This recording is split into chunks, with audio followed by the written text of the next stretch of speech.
Eu já vou avisar desde o início desse vídeo que, na verdade, essa nossa conversa de hoje tratará da segunda parte aqui de Os Demônios, que é um romance do Dostoiévski que estamos lendo coletivamente, o que significa que se você aí não leu o romance, se você não está lendo o romance, ou se você se importa muito com essa coisa toda de spoilers, eu sugiro que você pule esse vídeo aqui no canal, assista outra coisa, porque evidentemente, uma vez que nós já estamos ali tratando dessa segunda parte do romance, isso significa que alguns detalhes sobre a trama serão revelados aqui que podem comprometer de alguma maneira a sua leitura. Então eu sugiro que você assista esse vídeo apenas se você não se encaixa em nenhum dos grupos que eu acabei de mencionar. Certo? Pois bem, e eu já estou avisando isso porque nessa segunda parte do romance se revela de maneira muito mais sólida do que na primeira parte qual será o grande inimigo do Dostoiévski aqui neste livro, que é o niilismo. E niilismo é o nome que o Dostoiévski deu a todo um conjunto de ideologias e condutas que, segundo o próprio Dostoiévski, eram relacionadas à influência que a Europa passou a exercer de maneira cada vez mais forte na cultura e na sociedade russas. Eu já falei sobre isso em vários vídeos aqui no canal, mas eu sempre gosto de retomar para poder nortear mais ou menos a nossa conversa em cada um desses vídeos que eu faço. Porque, graças a essa influência, a intelectualidade russa foi aos poucos se fraturando, se dividindo em dois grandes grupos. Então, por um lado, você tinha ali os ocidentalistas, que eram as pessoas favoráveis a essa ocidentalização da Rússia, ou seja, eram favoráveis a essa aproximação entre Rússia e Europa, e por outro lado você tinha o grupo dos eslavófilos, que viam nisso tudo um afastamento do povo com relação às suas raízes. Portanto, o grupo dos eslavófilos era contrário a essas influências europeias na cultura russa, porque acreditavam que essas influências acabavam afastando o povo russo de sua cultura original, de sua inocência original e coisas do tipo. Um livro que trata muito bem de todo este período, sobretudo do ponto de vista ideológico, é Pais e Filhos, do Turgenev, para o qual já tem um vídeo aqui no canal. Eu vou deixar o link para esse vídeo lá embaixo, porque lá eu trato com um pouco mais devagar sobre todo este período. Mas o caso do Dostoiévski é um pouco mais complicado, porque o Dostoiévski pertenceu a uma geração anterior a este momento de agravamento da rusga entre esses dois grupos que vai aparecer aqui. Porque quando Dostoiévski publicou o seu primeiro livro lá em 1846, né, O Gente Pobre, para o qual também já tem vídeo aqui no canal, esse autor fazia parte de círculos da intelectualidade russa que eram favoráveis aos ideais socialistas. Tanto é assim que o Dostoiévski seria preso em abril de 1869, justamente por fazer parte do famoso círculo de Petrachevski, que estava ali tramando contra o czar da época. Mas a questão é que, nesse momento, todos aqueles ideais revolucionários eram, nesse momento em que o Dostoiévski inicia sua carreira literária, né, nos anos 40, todos aqueles ideais revolucionários eram muito mais românticos do que eram quando ele lançou aqui este romance, né, Os Demônios, em 1871, porque no início dos anos 40, até meados dos anos 40, uma grande influência para esses intelectuais era o romance sentimental, era o romance social francês. Inclusive eu falei sobre isso um pouquinho, acho que no meu vídeo sobre Gente Pobre, mas enfim. Então veja que graças a isso, todo esse ímpeto revolucionário era um pouco mais brando, era um pouco mais atenuado, ficava apenas ali no campo das ideias, digamos assim, ao passo que quando Dostoiévski publica Os Demônios aqui em 71, a coisa foi tomando, já havia tomado, na verdade, outros rumos. A geração do Dostoiévski, para além disso, abriu caminho, portanto, para que todas essas ideologias passassem a ocupar, todas essas ideologias que ele vai chamar aqui de niilismo, ou que ele vai aqui, enfim, associar ao niilismo, que é um termo, inclusive, que foi introduzido na cultura russa pelo Turgenev lá no Pais e Filhos, graças ao personagem Bazarov, mas enfim. A geração do Dostoiévski, então, como eu ia dizendo, foi aquela que abriu o caminho para que todas essas ideologias passassem a ocupar um lugar de destaque na intelectualidade russa, de modo que é quase como se esses intelectuais da geração de 40 fossem os pais de toda aquela juventude revolucionária que se articularia ao longo dos anos 60 e que vai aparecer aqui neste romance de 71. E essa geração dos anos 60, e é importante dizer isso, era muito mais radical do que a geração do próprio Dostoiévski, porque a geração do Dostoiévski, a geração de 40, era composta basicamente por pessoas que ainda tinham algum tipo de relação com a aristocracia, por mais que fosse uma relação um pouco longínqua, digamos que, por exemplo, o Dostoiévski, ele nasceu, ele era filho de um médico, aquela coisa toda, ele tinha servos, né? Durante a infância, ainda que com o tempo ele foi perdendo dinheiro, porque morreu a mãe, depois morreu o pai, ou morreu o pai, depois morreu a mãe, não lembro mais.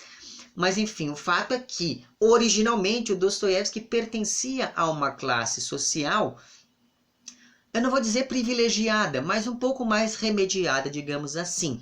Ao passo que a geração de 60, que será a geração retratada aqui em Os Demônios, era composta basicamente por filhos de operários e de trabalhadores. Então veja que graças a essa mudança, a coisa começou a se tornar cada vez mais complexa e essas pessoas da geração de 60 começaram a demandar algumas mudanças sociais mais candentes, de maneira um pouco mais premente.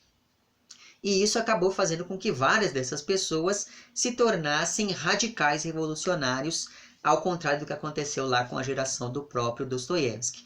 Então, se o Herzen, né, ou se o próprio Dostoiévski foram os grandes representantes da geração de 40, esse posto seria ocupado pelo Tchernychevsky no que diz respeito à geração de 60, sobretudo depois da publicação de Que Fazer, que é um romance, que é tido como um dos primeiros romances revolucionários, publicado lá em 1863. Eu ainda vou fazer vídeo sobre este livro, não sei quando, mas vou fazer um dia. Pois bem, postas todas essas coisas, no primeiro vídeo desse projeto aqui, eu fiz questão de tratar um pouco, ainda que de maneira panorâmica, sobre as circunstâncias históricas que favoreceram o surgimento dessa Rússia retratada aqui neste livro. Isso porque na primeira parte do romance, o que nós temos é uma série de alusões vagas, por vezes, aliadas a um ritmo muito mais lento, o que demonstra a criação de todo um clima subversivo e conspiratório que prepara terreno para poder, enfim, introduzir esses personagens aqui. Já nesse segundo vídeo, eu resolvi falar, ainda que rapidamente, sobre essa relação do próprio Dostoiévski com os ideais revolucionários, porque nessa segunda parte são esses ideais e é o modus operandi dos revolucionários que vão começar, digamos, a ditar o ritmo dessa narrativa, já que o narrador vai recuperando algumas informações da parte 1, ao mesmo tempo em que vai dando corpo a todas aquelas conspirações que são muito vagas na primeira parte do romance. E para além disso tudo, o narrador ainda vai aqui distribuindo várias pistas que projetam os possíveis desdobramentos dessas conspirações lá na parte 3. Então, por exemplo, aqui existem vários momentos em que é dito que um assassinato estava prestes a acontecer na nossa cidade, ou então um incêndio estava prestes a acontecer na próximo ali da fábrica, ou então um sujeito se cometeu suicídio no quarto de hotel. Então veja, são várias pequenas pistas que mostram para o leitor de maneira cada vez mais explícita, pelo menos em se comparando aquela maneira com que essas mesmas pistas apareciam na primeira parte, mas enfim, essas pistas que aparecem na segunda mostram de maneira cada vez mais explícita ao leitor que tem alguma coisa muito errada acontecendo ou prestes a acontecer, e isso vai se tornando cada vez mais evidente e crescendo até que tudo isso desemboca lá na terceira parte do romance. E tudo isso acontece graças à manipulação dessas informações por parte do narrador. Então, evidentemente, que é sempre bom, sempre que eu esqueci de avisar isso no primeiro vídeo, agora é um pouco tarde, né? Mas enfim, sempre que você ler algum momento aqui que fala fulano se matou, ou então algo estranho iria acontecer, ou então um assassinato aconteceria dali a dias, eu sugiro que você grife esses momentos, porque eles são momentos que, digamos, antecipam e já preparam o leitor para algo que viria. Porque, veja, se o Dostoiévski fosse e jogasse um monte de coisa de uma vez, você tem uma primeira parte que é bem lenta, bem arrastada. Aí você tem uma segunda parte que é mais ou menos aqui. E a terceira parte, aí quem já terminou a leitura do livro, sabe muito bem que essa terceira parte ela é bem, digamos, agitada, né? Para dizer o mínimo. Então veja, isso acaba servindo muito bem, essa estrutura do romance acaba servindo muito bem aos propósitos do Dostoiévski, porque seria muito estranho se ele simplesmente pulasse de uma coisa completamente branda da primeira parte para toda aquela loucura da terceira, sem um momento no meio ali para intermediar esses dois extremos e para preparar o leitor para tudo aquilo que viria então na terceira parte. Então é mesmo como se todas essas teorias conspiratórias aqui fossem aos poucos se tornando cada vez mais próximas da realidade. E daí, eu não sei se você sabe disso, mas eu já fiz 2 vídeos aqui no canal sobre este mesmo livro há uns 3 ou 4 anos. E naqueles vídeos eu comentei com vocês sobre as ilustrações dessa minha edição aqui, porque essas ilustrações elas começam de maneira muito vaga na primeira parte, então é só uma sombra, uma figura que você não consegue muito bem distinguir. E daí, conforme o romance vai avançando, você começa a perceber de maneira cada vez mais clara que essas figuras vão formando mesmo crânios ou coisas do tipo, que é como ilustra aqui a capa, enfim, a 4ª capa dessa edição. Então me parece que esse movimento das ilustrações acompanha muito bem este movimento de formulação de todas essas teorias e de todas essas conspirações aqui, quando nós pensamos nesse movimento narrativo mesmo. E tudo isso acontece, então, como eu estava dizendo para vocês, por conta desse narrador que vai manipulando essas informações, que vai soltando aos poucos ao leitor. E por falar nesse narrador, cabem aqui algumas palavras sobre ele, porque apesar de estar participando diretamente de algumas cenas, esse narrador se mantém, ou finge se manter, a uma certa distância daquilo que narra. E é claro que é bem possível defender essa distância do narrador quando nós pensamos, por exemplo, no tempo transcorrido entre os fatos e a narração, porque esse narrador aqui já tem um conhecimento muito amplo de tudo aquilo que aconteceu, e vez ou outra ele faz questão de mostrar isso ao leitor, quando, por exemplo, acaba dizendo coisas como aquelas que abrem essa segunda parte. Logo no primeiro parágrafo da segunda parte é dito o seguinte: transcorreram 8 dias. Agora, e veja, esse agora não é o tempo, o agora da narrativa, mas é o agora da narração.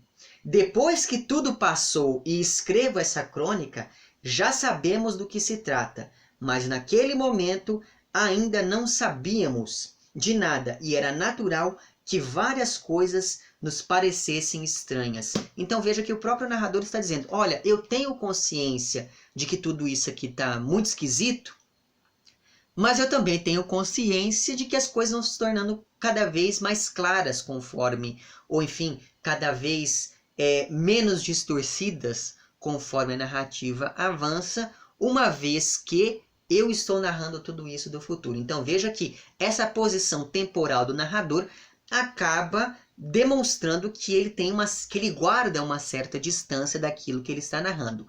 Entretanto, é sempre bom lembrar que essa distância entre o narrador e os eventos narrados não é tão grande assim, já que o próprio narrador também aparece como um dos personagens diretamente implicados nisso tudo, porque o narrador não é simplesmente um personagem que aparece de maneira aleatória, não.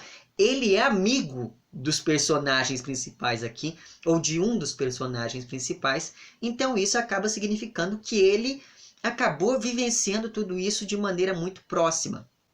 E é evidente que esse narrador testemunha não está aqui por acaso. Ele tem duas funções muito bem definidas aqui dentro da urdidura do romance. Porque, primeiro, esse narrador testemunha, por ser tão próximo assim dos atores principais do romance, ele acaba dando a entender que está nos oferecendo informações privilegiadas sobre tudo aquilo que aconteceu.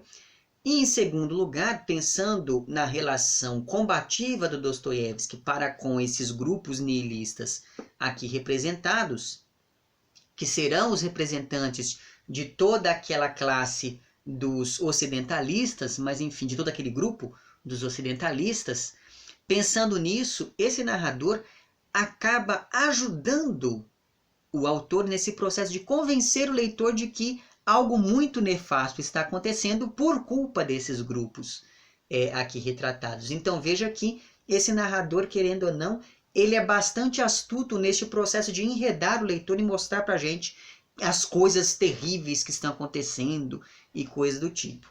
O problema dessa técnica do narrador testemunha, não apenas aqui neste romance, mas em todos, é que ele não poderia saber de tudo aquilo que aconteceu, já que ele só pode nos oferecer uma visão particular e, portanto, parcial desses eventos narrados. Só que o Dostoiévski resolve esse problema de maneira muito astuta por duas vias. Primeiro, pela já citada distância temporal entre o narrador e a matéria narrativa, porque durante a leitura supõe-se que este narrador recolheu mais informações para além daquelas de que ele já dispunha quando todos esses eventos aqui narrados aconteceram de fato. A segunda via pela qual o Dostoiévski consegue resolver esse problema característico do narrador testemunha é pelo tamanho da cidade, porque, como em toda cidade pequena, nessa aqui em que transcorrem os eventos narrados, a fofoca corre solta, e isso garante que este narrador tenha acesso a todas as informações, mesmo quando ele não estava presente em um determinado lugar.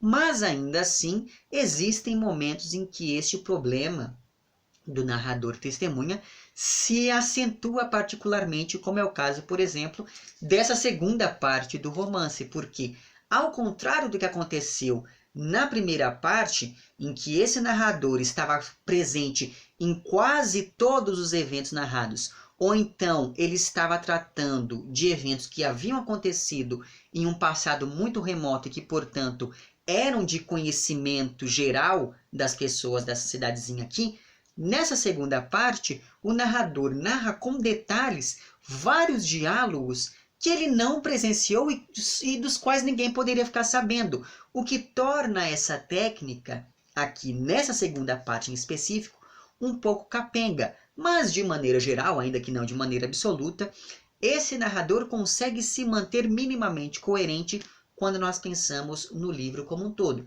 Então, por exemplo, existe um momento aqui, eu não vou falar exatamente quais personagens, porque eu não sei se você aí já finalizou a sua leitura, mas enfim, existe um momento em que tem dois personagens conversando, os dois estão sozinhos, e o narrador conta toda essa conversa com detalhes. O problema é que esses personagens não vão dar testemunho disso para ninguém depois, eles não vão falar sobre isso com o narrador depois. Então, assim, sabe? Esses personagens, finda a narrativa, esses personagens desaparecem. E daí você fica pensando, como então o narrador pode ter ficado sabendo de tudo aquilo se esses personagens não revelaram isso para ninguém? Então veja que é uma técnica um pouco que nessa segunda parte aqui especificamente acaba não sendo muito aplicável. Mas enfim, postas todas essas coisas e apenas a título retrospectivo, digamos, vamos retomar lá o final da primeira parte, porque acabou exatamente da seguinte maneira. No dia do noivado ali, né, entre aspas, do Stepan Trofimovich e da Daria, que havia sido arranjado ali pela Varvara Petrovna para que o filho dela, o Nikolai, não se relacionasse com a moça e resolvesse se casar ali com a Lisa. Então, exatamente neste mesmo dia, quando tudo parecia estar sob controle, chegou o filho do Stepan, que é o Piotr, amigo do Nikolai, e o Piotr acabou humilhando o próprio pai ao revelar a carta que ele havia lhe mandado dias antes, falando sobre alguns boatos, segundo os quais a Daria, que era lá a noivinha, tinha tido um caso com o Nikolai na Suíça, e para poder acobertar isso, então, é que a Varvara estava querendo empurrar a moça para o pobre do Stepan. Diante disso, evidentemente, que o noivado acabou sendo cancelado, tanto que nessa segunda parte sequer mencionam isso, ou enfim, não dão muita importância a isso em momento algum.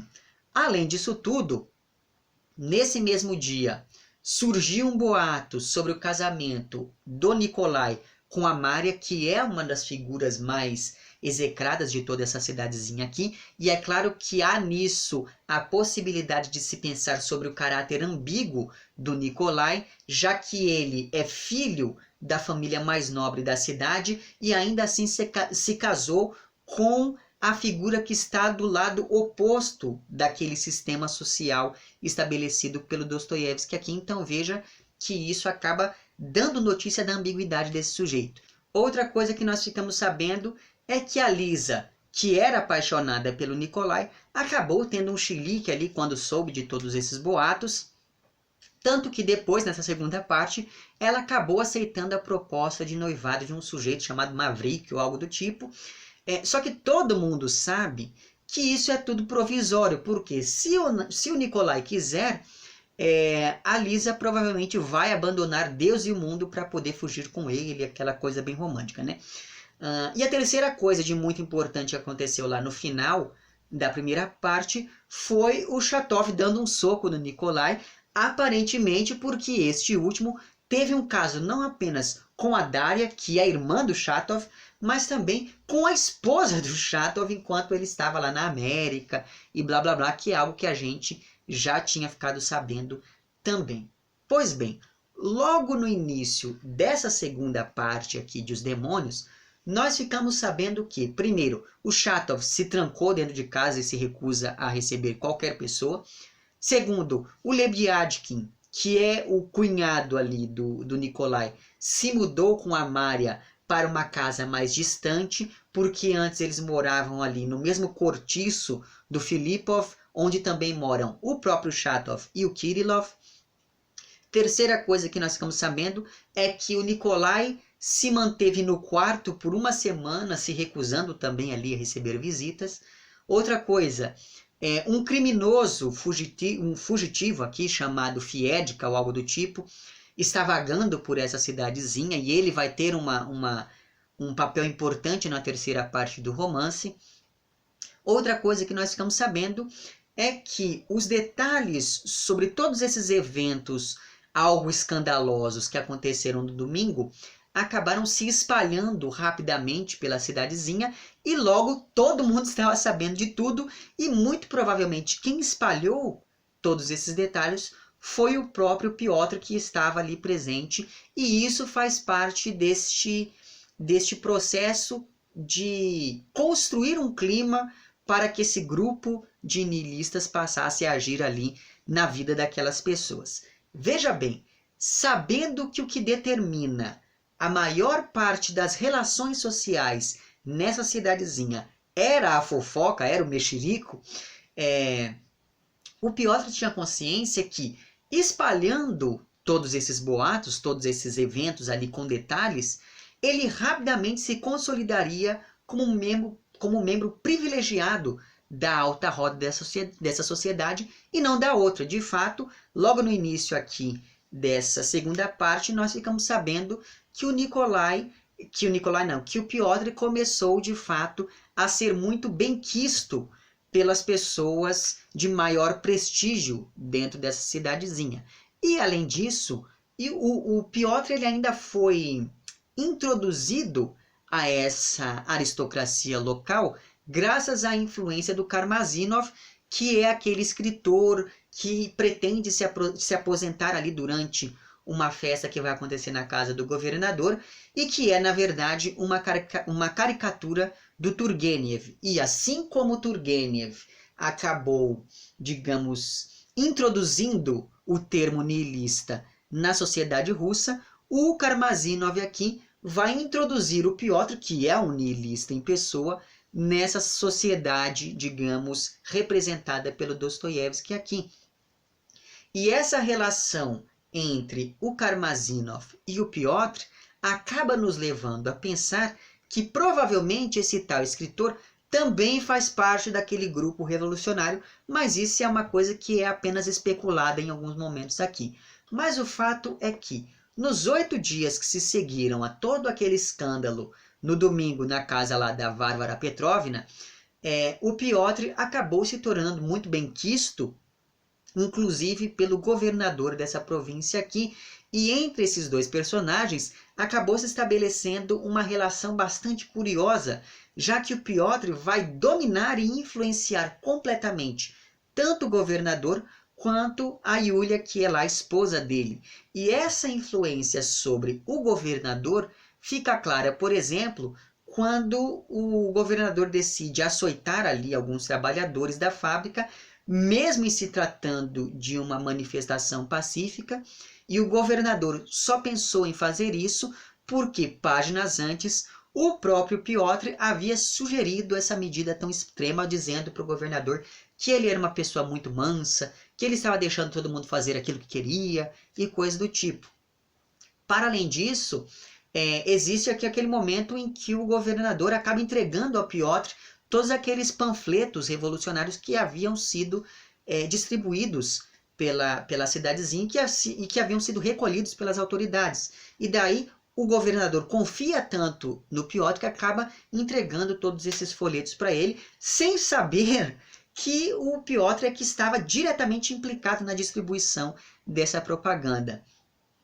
E veja que o Piotr só faz tudo isso, ele, por exemplo, só propôs ao governador que ele açoitasse os trabalhadores, porque sabia que, caso fosse ouvido, a população certamente se rebelaria contra essas autoridades locais, o que geraria um caos sem precedentes ali, que lhe seria ao Piotr muito útil, diga-se de passagem.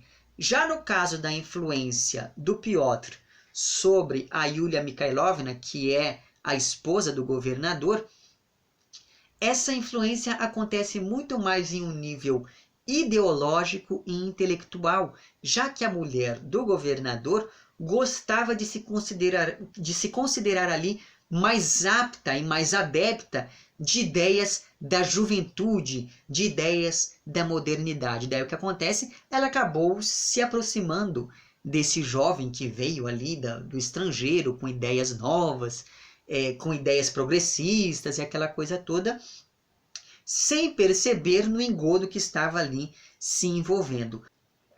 Mas o fato é que, em ambos os casos, seja lá na influência sobre o governador, seja na influência sobre a Yulia Mikhailovna, o que fica claro é que essa aproximação entre os revolucionários e essa parcela mais liberal da sociedade tinha como fim último comprometer essa segunda parcela, que era ligada ali à aristocracia também, de modo a usá-la como boi de piranha quando fosse conveniente. Ou seja, o Piotr queria basicamente se infiltrar no seio dessa alta roda da cidadezinha aqui, para que assim conseguisse manipular esses poderosos, esses aristocratas e esses liberais a seu bel prazer, para que esses grupos usassem o seu poder e a sua influência e fizessem algum tipo de agitação política contra o czar, caso os planos revolucionários não funcionassem. Aí é evidente que eu não poderia aqui deixar de dizer o seguinte, né? Nós aqui do Brasil de 2019 sabemos muito bem que a classe média alta é estúpida o suficiente para bater panela sem se atentar para o que realmente estava em jogo, não é verdade? E daí é claro que, por tabela, as parcelas menos privilegiadas da sociedade acabam indo e fazendo a mesma coisa por influência e aquele tipo de coisa. Então veja que é sempre bom ter a nosso favor o benefício do tempo, né? Porque aí a gente percebe que aquilo que está acontecendo aqui não é só coisa dos comunistas, não é só coisa dos estudantes da Rússia, da província, que eram ligados a movimentos revolucionários de esquerda. Não! Se você é um sujeito aleivoso, você pode se utilizar das técnicas desse grupo aqui para fazer o que você quiser. Olha só, gente, que coisa maravilhosa, não é? Então, e aí eu vou ter que abrir um parêntese aqui. Quando Dostoiévski publicou este livro lá, o livro ele foi saindo em capítulos, e o último capítulo saiu assim, em dezembro de 1871. Quando isso aconteceu, a parte da crítica ligada à esquerda achou isso um absurdo, porque olha só, ele está se colocando contra os revolucionários e etc e tal. O que me parece, hoje, olhando esse livro, é que, tudo bem, o Dostoiévski acaba atacando esse grupo, que era um grupo ligado mais à esquerda, porque era esse grupo que naquela época estava agindo de maneira tão obscura, digamos assim, para dizer o mínimo, né? Era esse grupo que era aleivoso naquele período. Mas me parece que a grande crítica do Dostoiévski aqui se dirige não tanto ao niilismo, mas àquilo que ele representa, que é uma maneira de subjugar e de dominar as pessoas sem qualquer tipo de escrúpulo, né? Então veja que me parece que mais do que a uma questão do niilismo, o Dostoiévski se levanta aqui neste livro contra o totalitarismo. É que naquele período esse totalitarismo estava ali nas mãos de grupos que pertenciam à esquerda e daí depois você tem lá, por exemplo, sei lá, a União Soviética e todos aqueles horrores que aconteceram. Mas, por outro lado, você tinha ali mais à direita do espectro político o nazismo e todas aquelas outras atrocidades que também aconteceram. Então veja que, na minha modesta leitura, me parece que é contra isso que o Dostoiévski está, no fundo, se dirigindo. Mas, enfim, fecha parênteses, voltemos aqui, então, à nossa conversa. Porque o curioso nisso tudo é que o Piotr consegue, de fato, atingir todos esses seus objetivos, apesar do seu passado obscuro, porque sabe-se, e isso é uma coisa que corre a boca miúda na cidade como um todo, sabe-se que o Piotr foi ligado no passado a grupos revolucionários, só que ele já havia sido devidamente perdoado, pelo menos segundo o que ele próprio está dizendo aqui, mas se você deve ter percebido que a gente não pode confiar muito nesse sujeito aqui, que ele é meio mentiroso. E isso acaba mostrando toda a capacidade manipulativa desse personagem, porque as pessoas sabem que ele é uma pessoa suspeita, mas ainda assim confiam nele de maneira irrestrita, sobretudo quando a gente pensa ali nesse governador. Mas lá pelas tantas, também ao longo da leitura, a gente percebe que esse governador também não é muito flor que se cheire, sobretudo porque ele também tem algumas ideias de descentralização política. Ele acreditava que os governadores de província deveriam ter um pouco mais de liberdade, não responder tanto assim ao czar, aquela coisa toda. Então veja que ao fim e ao cabo é todo mundo muito parecido aqui no frigir dos ovos, né? E é evidente que o Piotr faria qualquer coisa para conseguir o que queria, nem que fosse, por exemplo, nem que ele tivesse, por exemplo, que sacrificar de maneira inescrupulosa os seus camaradas no meio do caminho. E é basicamente isso que vai acontecer aqui em algum momento do futuro dessa narrativa.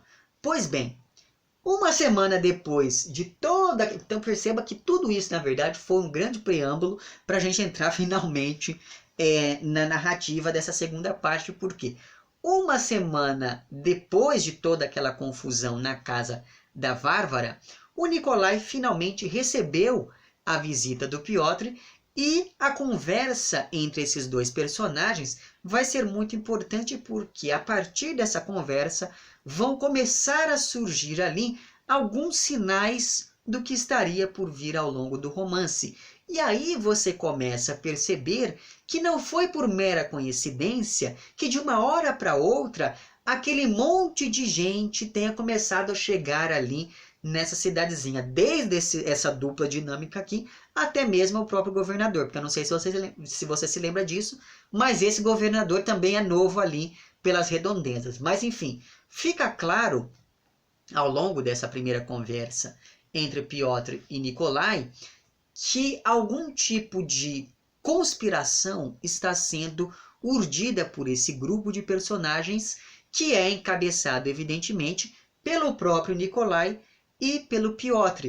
E disso, ou melhor dizendo, isso é absolutamente significativo porque esses revolucionários da geração de 60, né, o Piotr e o Nikolai, eram filhos, em um caso um filho natural e no outro caso um filho intelectual, digamos, do Stepan Trofimovich, que aqui neste romance acaba representando muito bem toda aquela geração de revolucionários mais românticos e idealistas dos anos 40. Então veja que não me parece à toa que o Stepan tenha dado origem a esses dois revolucionários da geração de 60 aqui, assim como eu falei no início desse vídeo, aqueles revolucionários lá mais idealistas da geração de 40 acabaram abrindo caminho para que todas essas ideias revolucionárias mais radicais começassem a florescer com um ímpeto cada vez maior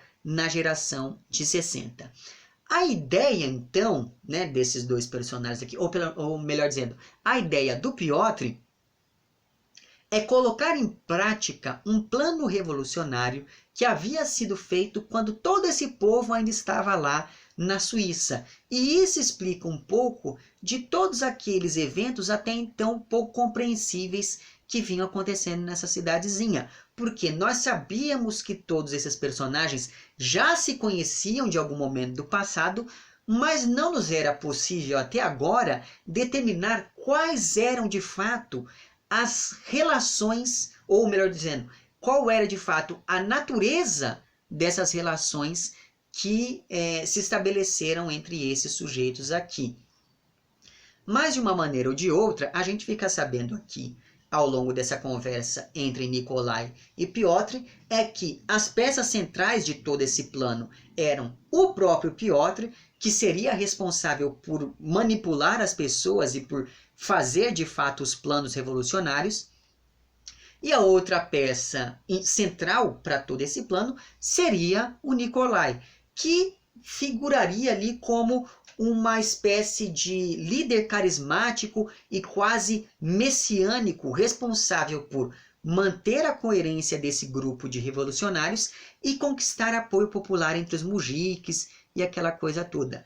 E isso estava de fato começando a acontecer, já que, apesar de ter sido considerado persona non grata quando de sua primeira passagem por essa cidadezinha aqui, o Nikolai era agora esperado ansiosamente por toda a cidade depois de ter recebido lá o soco do Chatov e não ter revidado. Então veja que criou-se em torno dele toda uma aura de mistério que acaba fazendo com que as pessoas estejam ansiosas para vê-lo, enfim.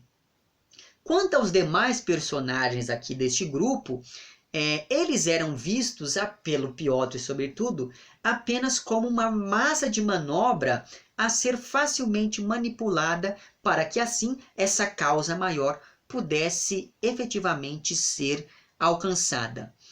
Então, dentre as mentiras contadas pelo Piotr aqui aos outros personagens, ele diz que eles na verdade compõem apenas um entre milhares de outros grupos espalhados pela Rússia e pela Europa como um todo. Ele diz aqui que esses grupos eram orientados pela Internacional, que havia sido de fato inaugurada em setembro de 1864. Ele dizia para esses personagens que esses grupos se levantariam todos de uma vez, de modo a criar ali algum tipo de caos que derrubaria o czar.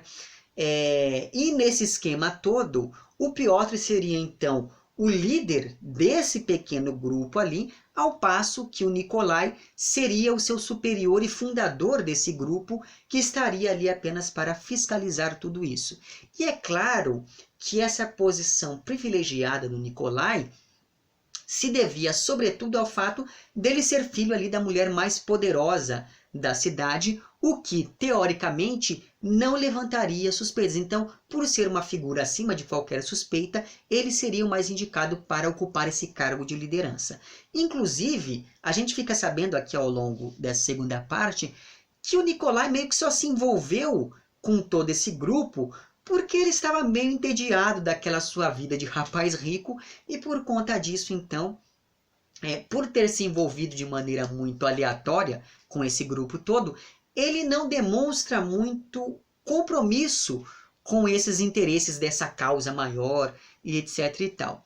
Só que por outro lado, né, então, de um lado você tem esses dois personagens ocupando essa liderança, só que por outro lado, como uma forma de testar a lealdade desses outros membros do grupo, o Piotr havia colocado esses outros membros na vanguarda, de modo a distinguir ali quem queria de fato ser um revolucionário e quem estava apenas se deixando levar. Então veja que esse Piotr aqui é praticamente um Iago da Rússia. E aqui eu estou falando, é claro, daquele personagem do Shakespeare.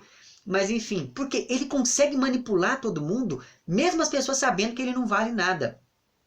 E é justamente por conta disso que ele fala, não, esses soldados rasos aqui, digamos, vão ficar aqui, porque assim eu sei mais ou menos quem é que quer de fato levar a sério essa nossa revolução e quem está ali apenas para poder, vamos ver aqui, vamos ser revolucionários, mas não vamos ser tão assim, e é por tão radicais, e é por conta disso, por exemplo, que existe dentre outras coisas, que existe uma dissidência entre o Chatov e o Piotr aqui enquanto líder desse grupo. Mas enfim, o fato é que, na mesma noite em que conversou com o Piotr, o Nikolai foi fazer 3 visitas. A primeira dessas visitas, salvo engano, foi ao Kirillov. E o Nikolai foi pedir a esse personagem, o Kirillov, apenas para que você se lembre, é aquele sujeito que acredita que se ele se matar, ele vai acabar, enfim, se tornando uma espécie de Deus. Mas enfim. E o Nikolai foi até o Kirillov para pedir que ele fosse o seu padrinho em um duelo que ele teria ali no dia seguinte com o Gaganov. O Gaganov é filho daquele personagem que na primeira parte havia sido arrastado pelo nariz pelo Nikolai numa reunião do clube da cidade, enfim.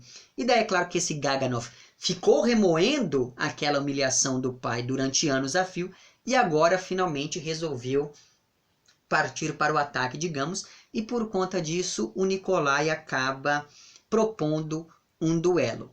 Esse momento da conversa entre o Nikolai e o Kirillov é bastante importante, porque nele nós vamos ficar sabendo que o Kirillov pretende cometer suicídio, só que ele pretende fazer isso apenas quando for conveniente aos interesses do grupo. E aí eu fiquei me perguntando, será que é possível considerar então esse suicídio do Kirillov como um ato de liberdade individual? Ou será que tudo isso não se trata apenas de uma interferência externa? Porque a gente tem que se lembrar que o Piotr é bastante manipulador. Então eu fiquei pensando, será que o Piotr não manipulou o Kirillov para que ele acreditasse que seria interessante cometer suicídio e aquela coisa toda? Por quê? Se for esse segundo caso, toda aquela teoria do Kirillov sobre o suicídio sendo ali um ato de liberdade individual, acaba perdendo sentido, já que isso, né, essa possibilidade dele ter sido manipulado pelo grupo, iria contra essa ideia da epítome da liberdade individual como sendo o suicídio.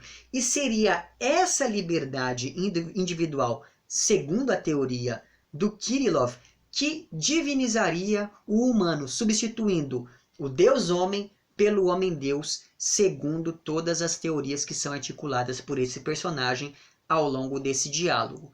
Veja, portanto, que existe nisso todo um humanismo ateísta por parte do Kirillov, que lembra bastante uma visão deslocada daquele humanismo cristão que nós temos, por exemplo, no Príncipe Mishkin, que é o personagem central de O Idiota, que é outro livro do Dostoiévski que lemos coletivamente aqui neste canal também. Por quê? Assim como os ideais morais do Príncipe Mishkin haviam sido corrompidos pelo meio social em que ele estava, os ideais humanistas ateístas do Kirillov também teriam sido corrompidos ao se colocarem a serviço dessa causa revolucionária.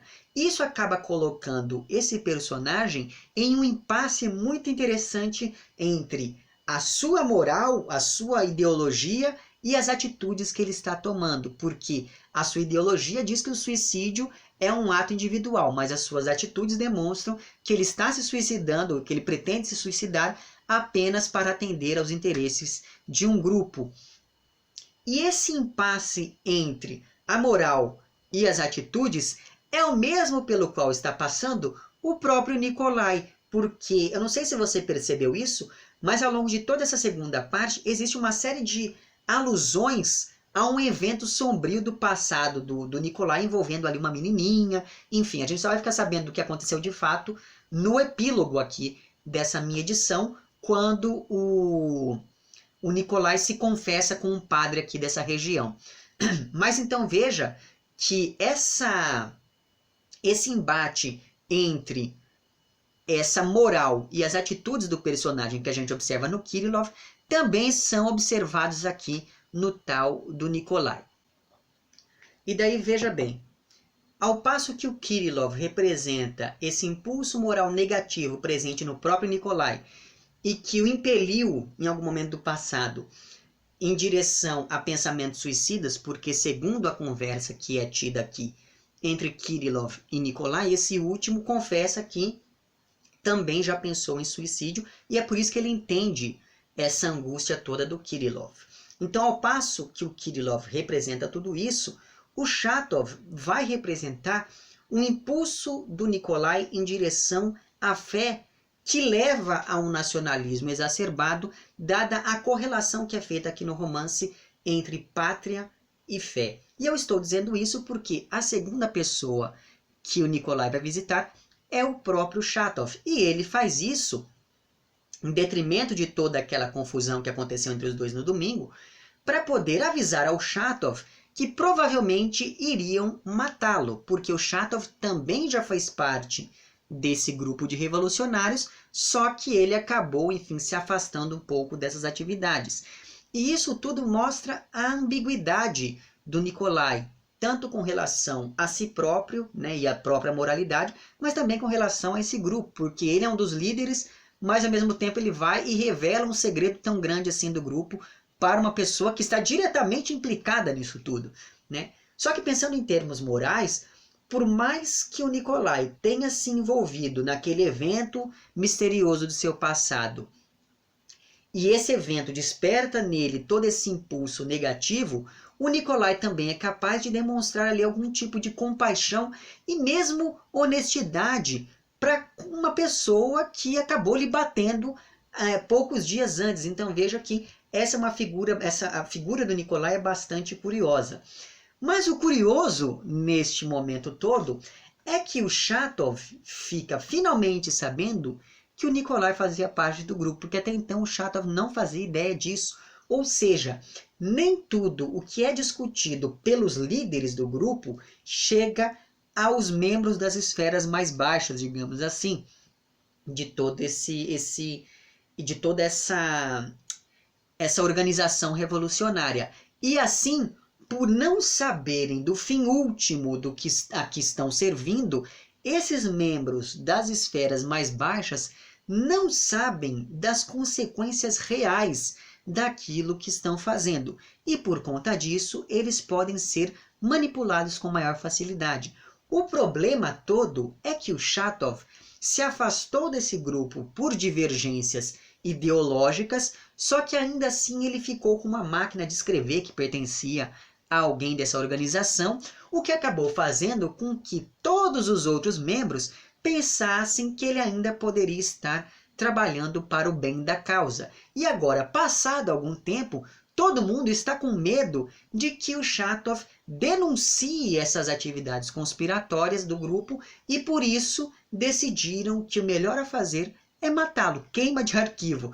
Então veja que todo aquele clima de desconfiança, todo aquele clima de pânico, todo aquele clima de paranoia que, de certa maneira, estava entrevisto na primeira parte do romance, começa a se confirmar cada vez mais, sobretudo quando nós pensamos nesse grupo de estudantes revolucionários.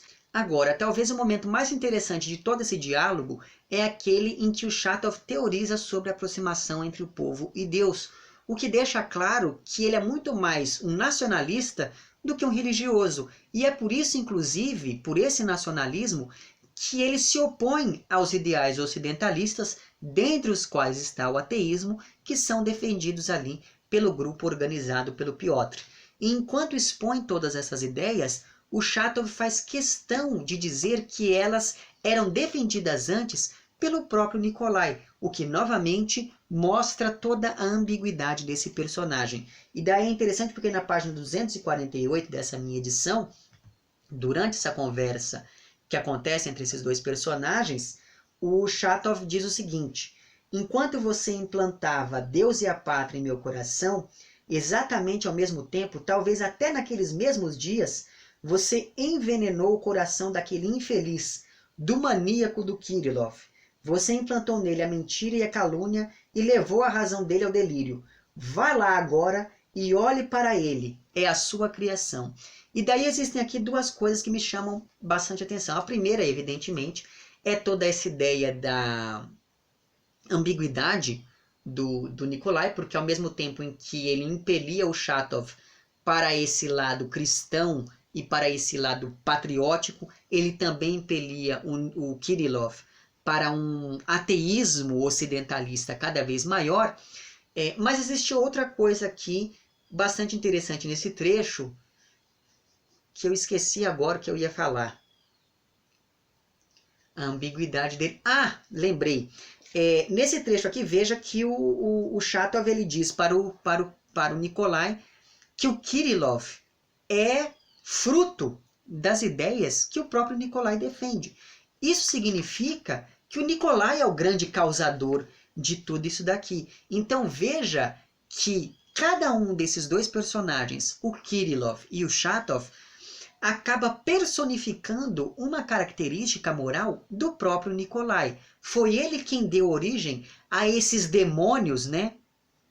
Que agora são independentes e vagam por essa cidadezinha. E é por isso que lá naqueles meus primeiros vídeos que eu fiz aqui sobre esse romance, eu falei que, na minha opinião, o Nikolai é que é o grande demônio desse livro, o resto é tudo um povo que ele acaba possuindo de uma maneira ou de outra. Porque, veja, são esses ideais, é esse embate moral do Nikolai que acaba dando origem ao ateísmo do Kirillov, que acaba dando origem a esse nacionalismo extremado do Shatov, que acaba dando origem a todo aquele ímpeto radical do Piotr e a toda aquela ânsia de poder que o Piotr acaba apresentando em vários momentos aqui ao longo de todo o romance. Então veja, o Shatov representa esse nacionalismo, o Kirillov representa o ateísmo e o Piotr representa essa ânsia pelo poder, que é algo que está presente aqui de uma maneira ou de outra nas atitudes do próprio Nikolai. E é por isso, por exemplo, por essa coisa toda megalomaníaca que ele tem, que quando ele foi para essa cidadezinha pela primeira vez, ele armou todos aqueles escândalos. Mordeu a orelha do prefeito, arrastou um senhor pelo nariz, beijou uma mulher que era casada em praça pública. Enfim, então veja que tudo isso, de certo modo, acaba dando origem a esse outro personagem que é o Piotr. Entretanto, essas duas posturas antagônicas representadas pelo Kirillov e pelo Shatov acabam fazendo com que o niilismo do Nikolai seja absolutamente trágico, porque, assim como Raskolnikov, lá de Crime e Castigo, o Nikolai não consegue conciliar a sua moral e a sua ideologia, porque ele sabe que essa ideologia pode ter resultados moralmente errados, que é basicamente o que a gente é basicamente esse o castigo do Raskolnikov lá no Romance de 1866. E é por isso que, tal qual o Ivan Karamazov lá dos Irmãos Karamazov, que é outro romance do Dostoiévski, que também já lemos coletivamente aqui no canal, tal qual o Ivan, o Nikolai acaba se debatendo aqui para tentar entender o que é que diferencia moralmente o bem e o mal, para que assim ele consiga transcender esses limites morais. E como ele não consegue conciliar esses limites, acabam surgindo figuras tão díspares quanto o Chatov e o Kirillov. E no primeiro vídeo desse meu projeto aqui, eu chamei a atenção para o fato de que os dois moram no mesmo endereço, apesar de serem figuras tão opostas. Assim como as suas ideologias acabam morando nesse homem possuído pelos demônios, que é aqui o tal do Nikolai. E é como se nesse processo todo, é como se o Nikolai tivesse percebido que, ao contrário do que queria lá o príncipe Mishkin do idiota, a beleza não salvará o mundo. E diante desse vazio, né, a que chega o Nikolai, ele acaba se deparando com esses seus embates morais. E a terceira visita que o Nikolai faz nessa mesma noite é a casa dos Lebiadkin, que recuperam justamente essa posição ambígua do próprio Nikolai ao ficar entre o grotesco, quando nós pensamos no capitão, e o sublime, quando nós pensamos na Mária. E é evidente que a essa altura do campeonato, nós já sabemos que o Nikolai de fato se casou com a tal da moça e agora ele quer tornar esse casamento público. E é lógico que o Lebiadkin não gosta nada dessa conversa, já que a irmã era sua fonte de renda, uma vez que o Nikolai dava ali uma pensão para a moça. Como forma então de tentar dissuadir o Nikolai, o capitão ameaça revelar ou faz entender que revelaria às autoridades locais detalhes sobre a conspiração do grupo do qual o próprio Nikolai fazia parte. Outra coisa muito importante que acontece durante essa terceira visita é a conversa entre Nikolai e Mária, que não apenas não o reconhece, como também diz uma coisa muito importante para o andamento da narrativa, porque a Mária diz que viu o Nikolai entrando no seu quarto e sabia que ele estava pensando em matá-la. Tanto que, segundo a Mária, o Nikolai estava escondendo uma faca no bolso. E evidentemente que nós sabemos que o Nikolai não está com essas intenções, pelo menos não neste momento aqui. Mas esse delírio da Mária é muito importante por dois motivos. Primeiro, por uma questão mais estrutural, né? Isso, querendo ou não, acaba jogando luz sobre um evento que acontecerá futuramente na narrativa, e é claro que você já sabe do que eu estou falando, mas enfim. Mas esse delírio da Mária é importante por outro motivo, porque graças a esse delírio fica claro que esses dois personagens ocupam lugares diametralmente opostos do ponto de vista ideológico, porque o Nikolai representa, ainda que parcialmente, o ateísmo dos ocidentalistas, ao passo que a Mária é quase uma Yurudov. Não sei se você sabe disso, mas os Yurudovs eram uma seita dentro da igreja ortodoxa russa, e segundo essa seita, uma pessoa, né, um Yurudov, era uma pessoa cuja loucura a eleva a uma quase santidade. É muito comum a gente ver nos romances do Dostoiévski personagens assim. Eu sei que no Crime e Castigo existe uma personagem que é meio maluca, eu não me lembro o nome dela agora, mas enfim, é a mãe da mocinha por quem o Raskolnikov se apaixona, ou alguma coisa assim, e ela também é uma figura meio biruta.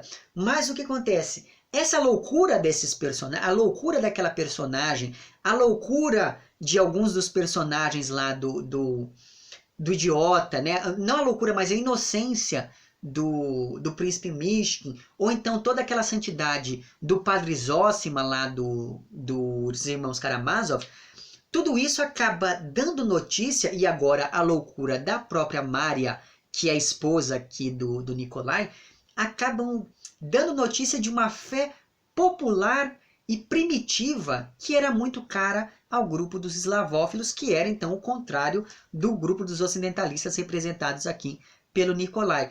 E é por isso que o casamento entre esses dois personagens não pode se consumar, porque eles representam coisas opostas do ponto de vista não apenas ideológico, mas do ponto de vista cultural mesmo. Né? Porque a Mária ela representa aqui aquela fé primitiva do povo russo, ao passo que o Nicolai representa toda essa novidade do ateísmo e etc e tal. Então, graças a essa diferença, os dois não consumaram, se é que você me entende, o casamento. Mas o fato é que, saindo então da casa dos Lebiadkin, o Nicolai acaba encontrando o tal do Fiedka, que é aquele assassino foragido que vai ter uma relativa importância na terceira parte do romance. E o Fiedka diz que daria um jeito na Mária e no capitão Lebiadkin caso o Nicolai quisesse que ele enfim, tomasse tal decisão. E isso seria vantajoso para o Nicolai, já que, primeiro, se o Lebiadkin morresse, ninguém iria ficar chantageando mais o Nicolai, e segundo, se a Mária morresse, o Nicolai estaria livre para se casar com a Lisa. Então veja que seria muito vantajoso que o tal do Fiedka matasse esses dois irmãos. Mas é claro que os escrúpulos morais do Nicolai não permitem que ele aceite essa proposta, só que ao mesmo tempo, lembra lá da ambiguidade desse personagem, só que ao mesmo tempo em que ele diz que não quer que o Fiedka faça isso, ele acaba dando um dinheiro para esse sujeito, e o Fiedka, ao receber esse dinheiro, pensa, bom, tenho sinal verde para matar essa família. E o Nicolai percebe isso, mas não faz nada para impedir. Então veja que é muito curioso, muito ambígua a posição que esse personagem estabelece com relação a todos esses eventos que acontecerão, evidentemente, na terceira parte do romance. E aí é sempre bom ter em vista daquela loucura profética da Mária, que pensou que viu uma faca ali reluzindo no bolso do Nicolai. Pois bem, a cena seguinte se passa no dia posterior a todas essas visitas e trata exatamente do duelo entre o Nicolai, que sempre vai atirar para cima, para os lados, e o Gaganov, que saiu de tudo isso ainda mais humilhado, como se ele não fosse digno de ter um duelo decente. Lembra lá que o Gaganov já estava se sentindo humilhado por conta daquilo que o Nicolai fez com o seu pai. E é claro que toda essa história sobre o duelo se espalha rapidamente pela sociedade conforme ganham força as manipulações do Piotr, que com o apoio do Karmazinov conseguiu de fato se estabelecer na alta roda da sociedade daquela cidadezinha ali. Com isso, começam de fato as pequenas ações que geram toda aquela comoção da cidade. Então, a profanação de ícones, a desmoralização do governador, um ou outro suicídio aqui e ali, alguns casos de pessoas que estão dizendo que o Nicolai é um espião, outras pessoas que dizem que provavelmente um assassinato vai acontecer na cidade. Então tudo isso começa a ganhar mais força conforme o Piotr vai se estabelecendo como uma figura central para a intelectualidade dessa cidadezinha aqui. E para e passo nós acompanhamos isso, nós percebemos que o Stepan Trofimovich vai se isolando cada vez mais. Inclusive, ele até perdeu um pouco da centralidade que ele teve ao longo da primeira parte do romance aqui. Vocês se lembram do Stepan Trofimovich? É o amigo do narrador, o pai do Piotr, aquela coisa toda. Pois é, na primeira parte, ele era quase que o personagem central do romance. Agora, ele aparece vez ou outra de maneira muito lateral, que é uma coisa muito curiosa. Mas, aparentemente, tudo isso vai mudar, já que a Yulia Mikhailovna, que é a esposa lá do governador, está planejando uma festa beneficente para ajudar as professoras daquela província. E, graças a essa festa, a Yulia Mikhailovna acabou convidando o Stepan Trofimovich para que ele fizesse uma leitura no sarau literário que aconteceria na primeira parte da festa. Por quê? Essa festa era uma festa beneficente, então seria interessante que o maior número de pessoas pagassem para entrar, e daí o gasto deveria ser mínimo. O que acontece? A ideia, então, que alguém propôs aqui, foi que essa festa acontecesse em 2 momentos.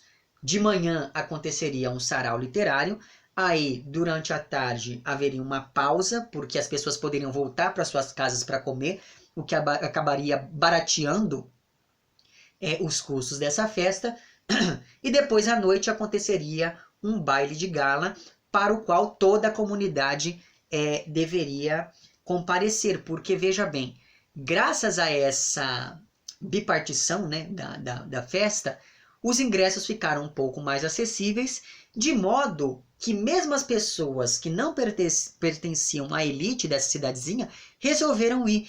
E isso significa que durante a festa, sobretudo durante o baile da noite, a cidade ficaria praticamente vazia. E é muito importante que você mantenha isso em vista para a sua leitura da terceira parte do romance. Mas enfim, antes, porém, do tal sarau, o Stepan Trofimovich teria uma briga séria com o Piotr, que chamaria ali o pai de palhaço sentimental por ter vivido às custas da Varvara Petrovna durante 20 anos.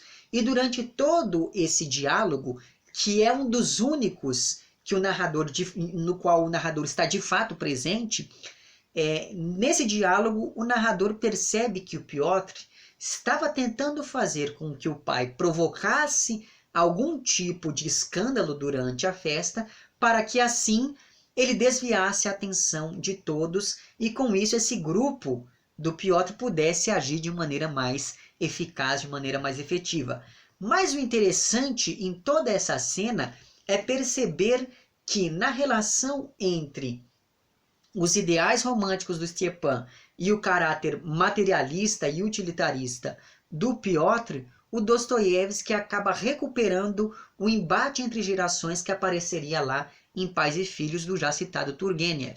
Então, de um lado, nós temos todo aquele idealismo da geração de 1840 e do outro nós temos todo o materialismo radical da geração de 1860, e nesse embate fica claro que a geração de 40 foi quem permitiu a existência desse niilismo radical que acomete a geração de 60, como eu falei no início desse vídeo.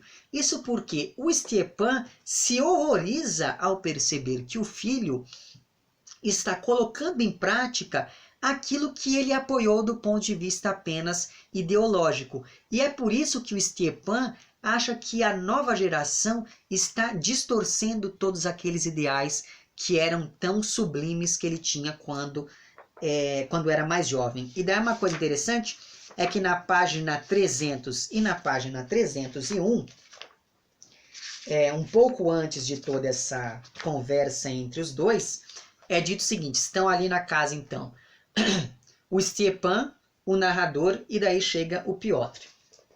E daí o narrador diz: havia na mesa um livro aberto.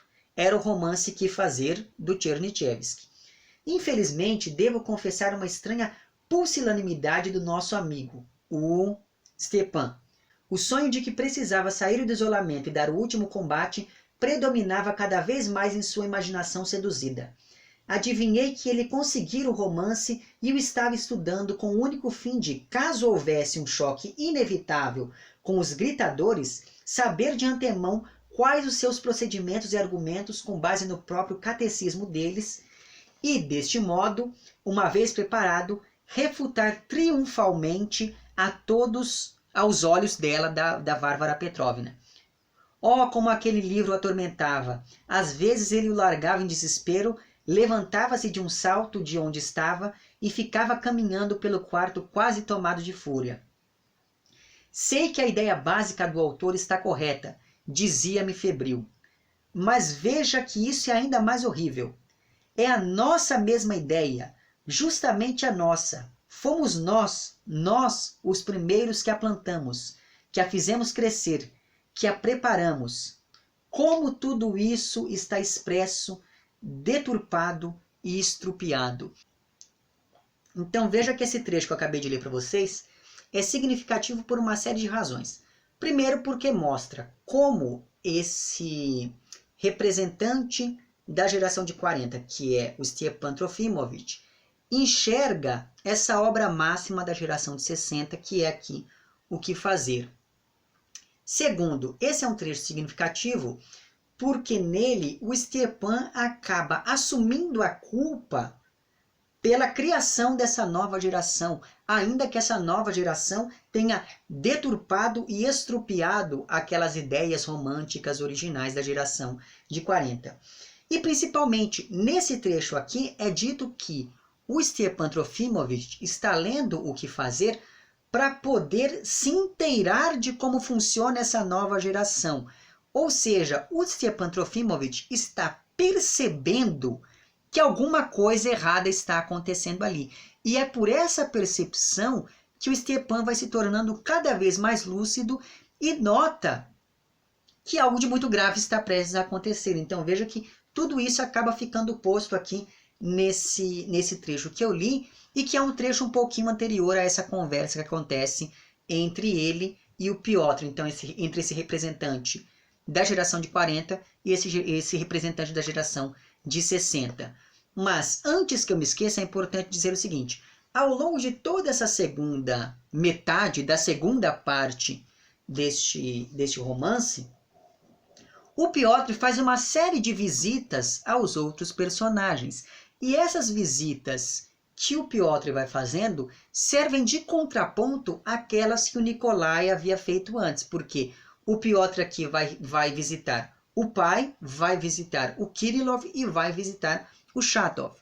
O Nikolai havia antes visitado o Kirillov, o Shatov e o Lebiadkin. Então veja que existe um processo de espelhamento entre essas visitas que acontecem no início e no final dessa segunda parte, na primeira e na segunda metades dessa segunda parte. E durante essas visitas que o Piotr vai fazendo, nós percebemos que os membros desse grupo não estão completamente confiantes nas palavras do Piotr, ao contrário do que aconteceu durante as visitas que o Nikolai foi fazendo. Ele sempre desperta, digamos, sentimentos sublimes, não sentimentos sublimes, mas as pessoas sempre o admiram muito, né? Ao passo que sempre olham para o Piotr com certa desconfiança. E é por ter consciência disso, é que o Piotr precisa manter o Nikolai por perto e precisa intimidar essas pessoas de alguma maneira, e é isso que ele vai fazer lá na terceira parte do romance. Por meio, então, dessas visitas, é que acaba se articulando finalmente o momento em que todos os membros deste grupo, chamado Os Nossos, vão se reunir. Na verdade, como é aniversário de um deles, ninguém sabe muito bem se aquilo vai ser uma reunião deliberativa ou se aquilo vai ser uma comemoração. E é claro que existe nisso toda uma caricatura por parte do Dostoiévski que mostra o quão desorganizados eram esses grupos revolucionários.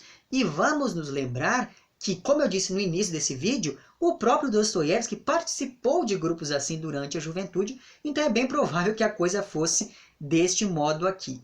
Mas o fato é que durante toda essa reunião, desses nossos aqui, para além daquela confusão que esses membros fazem durante toda essa reunião, nós somos apresentados ao grande teórico de todo esse movimento, que é o Shigailov, que havia aparecido meio que lateralmente na parte 1, e lá naquele momento eu falei, presta atenção nesse personagem que ele vai ser importante depois.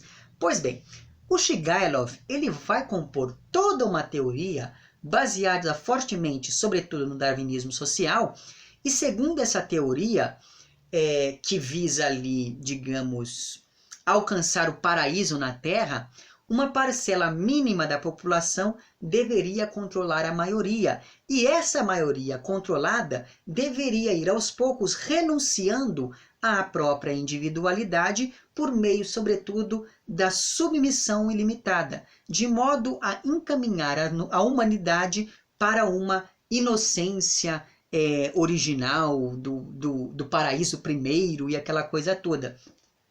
E toda essa teoria do Shigailov, ela aparece em alguns momentos muito interessantes do livro, e eu gostaria de ler alguns desses momentos para vocês. Então, por exemplo, na página 392 dessa minha edição, durante essa reunião ali dos nossos, é dito o seguinte: Shigailov propõe como solução final do problema social dividir os homens em duas partes desiguais. 1/10 ganha liberdade de indivíduo e o direito ilimitado sobre os outros 9/10. Estes devem perder a personalidade e transformar-se numa espécie de manada, e numa submissão ilimitada atingir uma série de transformações da inocência primitiva, uma espécie de paraíso primitivo, embora não obstante continuem trabalhando. As medidas que o autor propõe para privar da vontade os 9/10 dos homens e transformá-los em manada, através da reeducação das gerações inteiras, de gerações inteiras, são excelentes, baseiam-se em dados naturais e são muito lógicas. Podemos discordar de algumas conclusões, mas é difícil duvidar da inteligência e dos conhecimentos do autor. E daí um pouco depois, na página 407, esse mesmo pensamento continua. E daí, no esquema de Shigailov, cada membro da sociedade vigia o outro e é obrigado a delatar. Cada um pertence a todos e todos a cada um. Todos são escravos e iguais na escravidão. Nos casos extremos, recorre-se à calúnia e ao assassinato. Mas o principal é a igualdade. A primeira coisa que fazem, preste atenção nisso, né? Nós estamos falando do Shigailov aqui, que é um cara meio maluco, que quer dominar as pessoas e fazê-las se tornarem submissas, etc. e tal. Olha a primeira coisa que ele propõe. A primeira coisa que fazem é rebaixar o nível da educação, das ciências e dos talentos. Isso soa familiar para vocês? Mas enfim. O nível elevado das ciências e das aptidões só é aceitável aos talentos superiores. E os talentos superiores são dispensáveis. Os talentos superiores sempre tomaram o poder e foram déspotas. Os talentos superiores não podem deixar de ser déspotas e sempre trouxeram mais depravação do que utilidade. Eles serão expulsos ou executados. A um Cícero corta-se a língua, a um Copérnico furam-se os olhos, um Shakespeare mata-se a pedradas. Eis o Shigailovismo. Os escravos devem ser iguais. Sem despotismo ainda não houve nem liberdade nem igualdade. Mas na manada deve haver igualdade. E eis aí o Shigailovismo.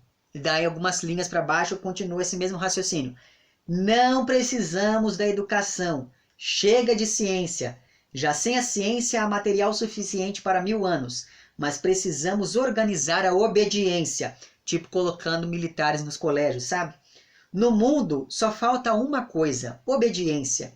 A sede da educação já é uma sede aristocrática. Basta haver um mínimo de família ao amor e já aparece o desejo de propriedade. Vamos eliminar o desejo. Vamos exterminar todo e qualquer gênio na primeira infância. Tudo será reduzido a um denominador comum. É a plena igualdade. Aprendemos o ofício, somos gente honesta e não precisamos de mais nada. Eu acho que por esses comentários que eu fui fazendo ao longo da minha leitura, eu não preciso complementar mais nada e posso seguir aqui o raciocínio do vídeo, né? Mas enfim, diante então de todas essas reflexões propostas por esses personagens até agora, me parece que o Shigailov estaria muito mais próximo do que depois seria o socialismo, quando nós pensamos na União Soviética, ao passo que o Piotr estaria mais próximo do anarquismo. Pode ser que eu esteja falando uma bobagem sem fim aqui, mas enfim, me corrijam se eu estiver errado. Mas o próprio Piotr diz aqui em vários momentos que ele não é um socialista, que ele está, na verdade, se utilizando de todos aqueles ideais socialistas só para conseguir chegar aonde ele bem entende. Mas o fato é que, deste modo, nós ficamos sabendo que o Piotr é o cérebro de todo este plano, graças à sua capacidade de manipular os outros, então é ele quem está urdindo toda essa estratégia aqui. O Nikolai será o líder carismático, inclusive existe aqui todo momento em que o Piotr demonstra toda a sua quase devoção pelo Nikolai, e esse momento é particularmente assustador, ele está nas páginas 408 e 409, vou ler aqui rapidinho para vocês. Diz o Piotr: Stravogin, que é o sobrenome do Nikolai, você é belo, você sabe que é belo. Sou nihilista, mas amo a beleza. Porventura os nihilistas não amam a beleza? Eles só não gostam de ídolos. Mas eu amo o ídolo. Você é o meu ídolo. Para você, nada significa sacrificar a vida, a sua e a dos outros. Não conheço ninguém assim a não ser você. Você é o chefe, o sol, e eu sou o seu verme. Preciso de você. Sem você, sou um zero. Sem você, sou uma mosca. Uma ideia dentro de uma garrafa. Um Colombo sem América. Veja bem que isso daqui é quase romântico, né? Imagina uma pessoa chegar para você e falar: sem você, eu sou um Colombo sem América. Ah, isso é romântico. Mas enfim. Vamos penetrar no seio do próprio povo. Sabe que já agora somos terrivelmente fortes? Os nossos não são apenas aqueles que degolam e ateiam fogo, e ainda fazem disparos clássicos ou mordem. Gente assim só atrapalha. Não concebo nada sem disciplina. Sou um vigarista e não um socialista. E daí ele continua essa mesma ideia. Mas veja, eu resolvi ler esse trecho aqui para vocês para mostrar mesmo como a importância do Nikolai, mesmo ele querendo ficar ali meio lateral diante de toda essa conspiração aqui. Mas enfim, vamos lá, voltando. Piotr é quem está urdindo tudo por sua capacidade de manipular as pessoas. Nikolai será o líder carismático. O Shigailov é o teórico de todo esse movimento. O Kirillov será uma espécie de boi de piranha usado ali para acobertar os possíveis crimes do grupo, porque ele escreveria uma carta assumindo a culpa por tudo, por todos aqueles crimes, e depois cometeria suicídio. E por fim você tem o Shatov, que é o dissidente que certamente precisa morrer para preservar a segurança do grupo. E daí sobre isso, na página 375, existe um momento em que o Nikolai e o Piotr estão conversando, e daí o Nikolai sugere o seguinte: convença 4 membros do círculo a matarem um quinto sob o pretexto de que ele venha a denunciá-los, e no mesmo instante você prenderá todos com o sangue derramado como se fosse um nó.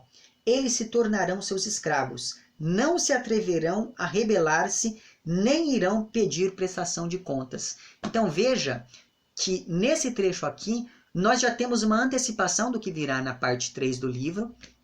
E mais do que isso, nós temos a ideia de que esse crime vai ser uma espécie de pacto de sangue, vai ser uma espécie de batismo de sangue que vai unir esses personagens aqui, porque graças a esse crime o Piotr vai poder mostrar o seu poder. Ele vai acabar, querendo ou não, né, mostrando para esses outros membros do grupo que se alguém tentar se rebelar, possivelmente pode ter o mesmo destino aqui desse sujeito que será assassinado.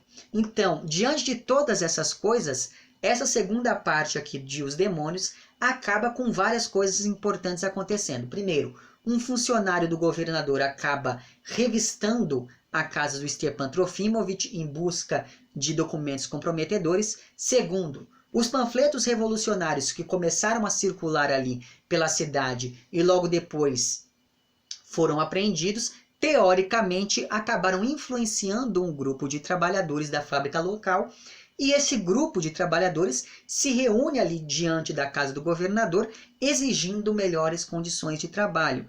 E aí a gente não sabe se isso foi mera coincidência ou se esses trabalhadores foram de fato incitados por alguém ou por algum tipo de ideologia. E por fim, no fim exato dessa segunda parte, o Nikolai acaba tornando público o seu casamento com a Mária após ser interpelado pela Lisa na frente de todo mundo, incluindo da Varvara Petrovna, que acha tudo aquilo um absurdo, e é exatamente dessa maneira que se encerra aqui essa segunda parte de Os Demônios. Então veja que esse final já mostra uma crise política quando nós pensamos na figura desse governador, uma crise trabalhista, quando nós pensamos nesses manifestantes ali na frente da casa do governador, e uma crise familiar quando nós pensamos na reação da Bárbara a essa notícia toda sobre o casamento do filho.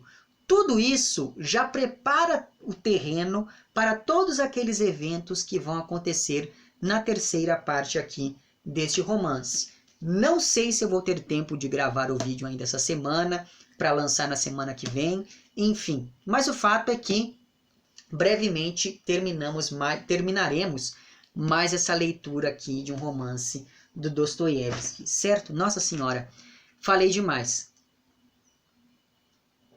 Enfim, é isso. Se eu esqueci de mencionar alguma coisa que você julga importante para a narrativa, deixe lá embaixo nos comentários. Se você gostou do vídeo, não esqueça de curtir e de compartilhar. Caso não tenha gostado, não esqueça de dizer lá embaixo por que não gostou. Se você está inscrito no canal, muito obrigado pela sua inscrição. E caso não esteja inscrito, considere se inscrever também lá embaixo. Um amplex para vocês todos. Até o próximo vídeo e tchau.